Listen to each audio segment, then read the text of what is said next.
গল্পের নাম লণ্ঠনের আলো। গ্রামের এক প্রান্ত দিয়ে বয়ে গেছে গভীর কালো নদী।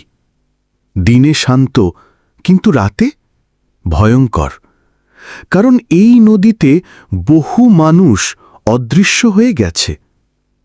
এক ঝড়ের রাতে মাঝি করিম একা বসেছিল তার নৌকায়। চারপাশে অন্ধকার, শুধু বজ্রপাতের আলোতে নদী কাঁপছিল। হঠাৎ দূরে থেকে কারো গলা শোনা গেল, "ও মাঝি, আমাকে ওপারে নিয়ে যাবে?" করিম চমকে উঠল। অন্ধকার থেকে সাদা পোশাকের এক মহিলা ধীরে ধীরে এগিয়ে এলো, চুলে ঢাকা মুখ, মাথা নিচু। মাঝি ভয় পেলেও যাত্রী ভেবে তাকে বসতে দিল। নৌকা চলতে শুরু করল। কিছুক্ষণ নীরবতার পর মহিলা আস্তে বলল, "ও লণ্ঠন নিভে গেছে, একটু আগুন দাও।"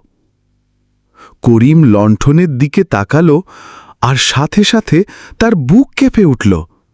কারণ লণ্ঠনে আগুন নেই, ভেতরে শুকনো একটা খুলি জ্বলছে। করিম কাঁপতে কাঁপতে মহিলার দিকে তাকালো।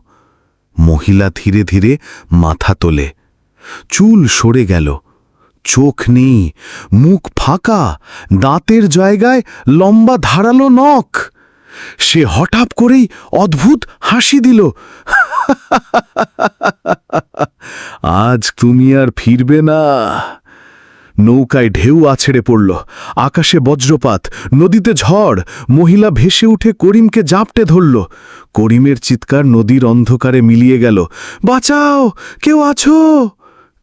কিন্তু শোনার মতো কেউ ছিল না। রাত কেটে গেল। ভোরে জেলেরা নদীর ধারে এসে দেখে ভাঙা নৌকার টুকরো ভেসে উঠেছে। কোনো দেহ নেই, শুধু ভাঙা লণ্ঠনের হাড়গোড়ের গন্ধ ভাসছে বাতাসে।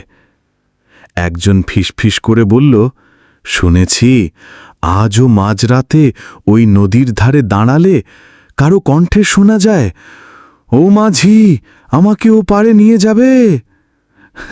ভিডিওটি ভালো লাগলে লাইক দিয়ে চ্যানেলটাকে সাবস্ক্রাইব করে দেবেন। ধন্যবাদ।